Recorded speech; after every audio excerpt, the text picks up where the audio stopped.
Salam sejahtera untuk kita semua.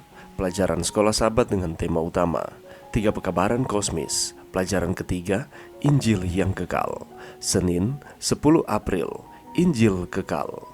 Perhatikan Wahyu 14 ayat 6, diawali dari pekabaran 3 malaikat Injil kekal atau abadi. Jika kita gagal untuk mengerti kedalaman dari Injil ini, kita akan kehilangan seluruh poin dari pekabaran 3 malaikat.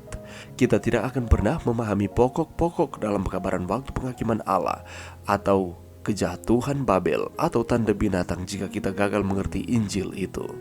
Bacalah 1 Korintus 15 ayat 1-4, Roma 3 ayat 24-26, dan Roma 5 ayat 6-8. Bagaimanakah Injil kekal disajikan dalam ayat-ayat ini? Harapan besar apakah yang disajikan di sini bagi kita? Injil adalah kabar yang sangat baik tentang kematian Kristus bagi dosa-dosa kita, kebangkitannya yang mulia, dan kasih serta kepeduliannya yang selalu ada bagi kita. Melalui iman kepada darahnya yang tercurah dan kuasa kebangkitannya, kita dibebaskan dari hukuman dan kuasa dosa. Kristus menyerap pikiran Rasul Paulus dan berada di pusat pengajaran dan khotbahnya. Kristus yang disalibkan menebusnya dari penghukuman dan rasa bersalah di masa lalunya. Kristus yang telah bangkit memberinya kuasa untuk saat ini, dan Kristus yang kembali memberinya harapan untuk masa depan. Perhatikan 4 poin dalam bagian-bagian ini dalam kitab Roma. 1. Kita dibenarkan dengan cuma-cuma oleh kasih karunia. 2. Kasih karunia adalah pernyataan kebenaran Allah.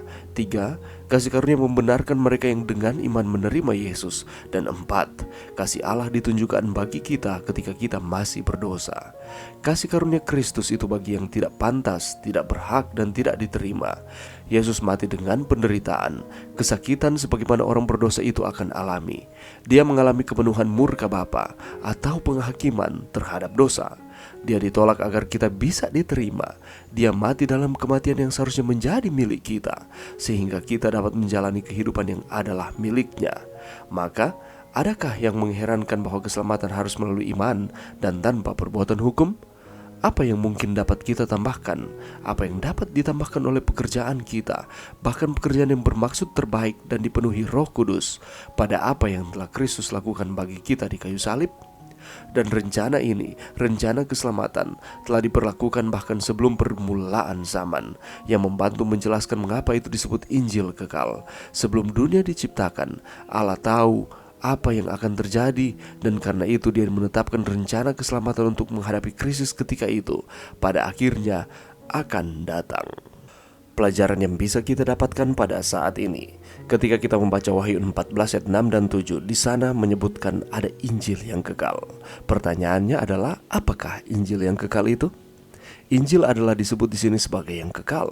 Ini adalah bukti bahwa Tuhan tidak pernah berubah. Allah yang tidak berubah memiliki satu janji yang tidak berubah. Injil kekal memberikan jaminan kepastian kepada semua orang yang mau menerimanya. Injil menyatakan kasih Allah yang tidak berubah, dan ini adalah pekabaran yang perlu disampaikan ke seluruh dunia. Setiap orang, saudara dan saya, membutuhkan kesempatan untuk mendengarnya. Itulah sebabnya mengapa Allah memanggil umatnya untuk memberitakannya. Sebab di dalam Dia Allah telah memilih kita sebelum dunia dijadikan, supaya kita kudus dan tak bercacat di hadapannya. Dalam kasih Ia telah menentukan kita dari semula oleh Yesus Kristus untuk menjadi anak-anaknya sesuai dengan kerelaan kehendaknya. Efesus 1 ayat 4 dan 5. Apakah yang hal ini sampaikan lebih lanjut tentang betapa kekalnya Injil tersebut? Dipilih di dalam Dia sebelum dunia dijadikan, berbicara tentang Injil yang kekal. Bahkan sebelum penciptaan dunia ini, rencana Allah bagi kita untuk mendapatkan keselamatan sudah ada di dalam Dia. Lihat kata-kata di sini, terpilih, ditentukan, kerelaan kehendak, dan dijadikan anak. Lihat betapa ayat ini menunjukkan kepada keinginan Allah yang luar biasa kepada kita, saudara dan saya, umat-umatnya yang diciptakannya menurut gambar dan rupaannya sendiri, untuk memiliki hidup yang kekal di dalam Dia. Dan kenyataan bahwa Allah telah melakukannya sejak zaman kekekalan menunjuk dengan lebih jelas kepada kasih karunia-Nya, menyatakan bahwa keselamatan tidak datang dari segala sesuatu yang dapat kita lakukan, dari usaha-usaha kita atau dari segala kebaikan kita, tetapi secara total datang dari tindakan sifat kasih Allah sendiri. Allah yang menginisiasi untuk memberikan kasih karunia. Keselamatan ini tidak datang dari diri kita sendiri, tetapi Allah yang menginisiasi untuk memberikan kasih karunia. keselamatan kepada umat-umatnya yang setia kepadanya. Bagaimana keselamatan dapat datang dari sesuatu yang dapat kita lakukan jika kita dipilih memiliki keselamatan di dalam Dia bahkan sebelum kita ada? Pilihan ada pada kita untuk menerima atau menolaknya.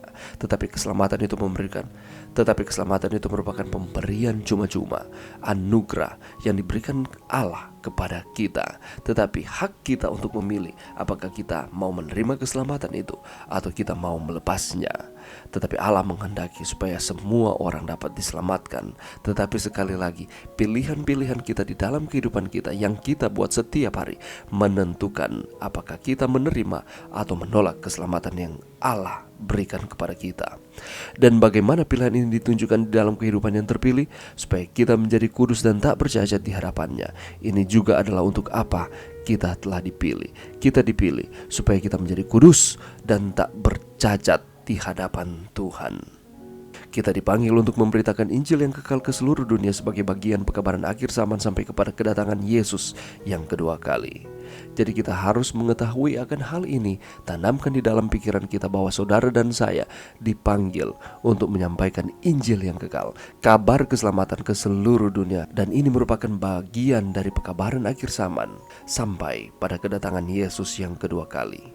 Mari kita bersyukur kepada Tuhan atas keselamatan yang Tuhan berikan, dan mari kita bagikan Injil yang kekal ini.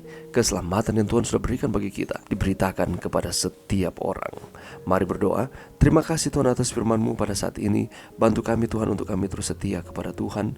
Terima kasih atas Injil yang kekal. Dan Allah meminta supaya kami dapat membagikan ini kepada setiap orang. Bantu kami Tuhan. Ini doa kami di dalam nama Yesus. Amin.